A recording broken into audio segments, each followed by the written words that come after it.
I think there's a misconception that property owners or apartment owners are all rich. That's very much not the case.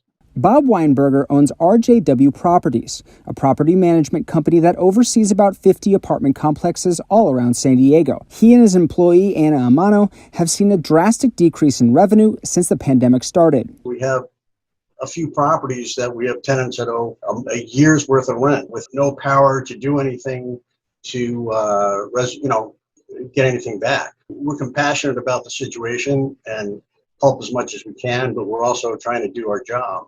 With many people still out of work and the eviction moratorium in place, tenants in San Diego are able to keep a roof over their heads during the pandemic. Because property management companies like RJW are frustrated with the lack of income, they've turned to the Emergency Rental Assistance Program. If eligible, the county will compensate 80% of tenants' rent. The remaining 20% will have to be forgiven by the landlord, which Bob and Anna say is better than nothing. The problem is that not everyone in their buildings is signing up for the program. Many of the tenants are apathetic about even applying for it.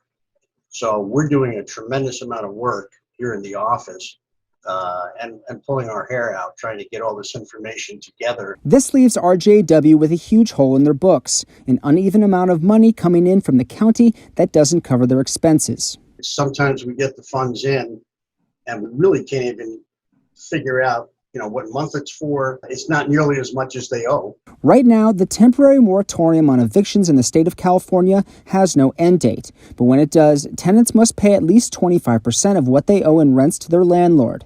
But until that time, Weinberger would like to see better communication from the Housing Commission and more assistance for his company. Organizations and businesses have been hurt during the pandemic, but property management really kind of feels picked on. You're taking money out of the mouth of owners who saved for 20 years to buy a 12-unit apartment building for retirement. Tim Blodgett, News 8.